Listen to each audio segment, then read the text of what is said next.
La place de la grande section est ici essentielle.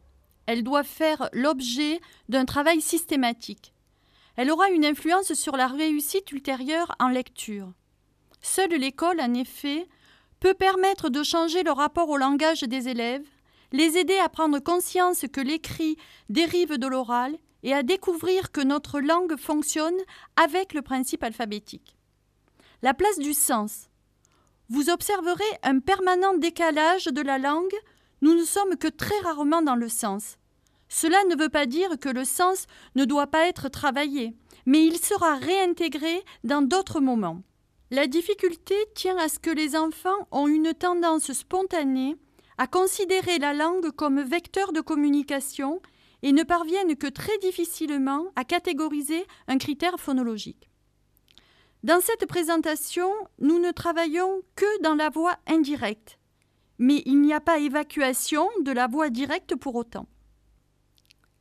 Stimuler les élèves. Il faut bien dire aux élèves ce que l'on est en train de faire et pourquoi on le fait. On le voit à plusieurs reprises dans la séquence vidéo.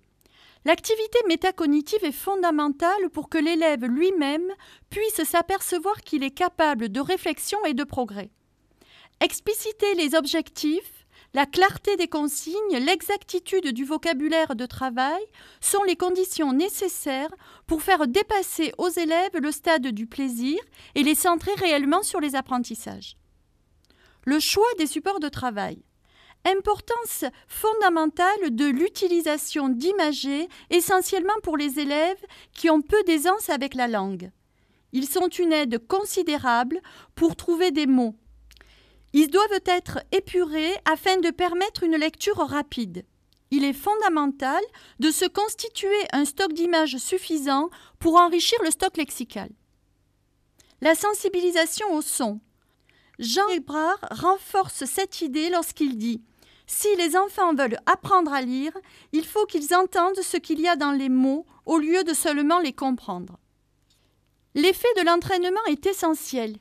Ces séances d'entraînement des élèves à la conscience phonologique ou phonémique au cours d'une année scolaire doivent permettre de confirmer les travaux des chercheurs actuels. Il convient donc d'entraîner les élèves dès les premières années de la scolarité à l'habileté phonologique qui améliore aussi les procédures mentales propres à l'apprentissage de la lecture. La fréquence de ces ateliers est quotidienne, d'une durée relativement courte, sous des formes diverses que l'on peut voir ici sur le document vidéo. Certains pensent cela tout au long d'une année scolaire, d'autres en entraînement intensif plutôt réduit dans le temps. Nous vous invitons à prendre connaissance des résultats de la recherche dans la version imprimable. Pour autant, un travail intensif avec quelques élèves fragiles permet d'améliorer les chances d'apprendre à lire.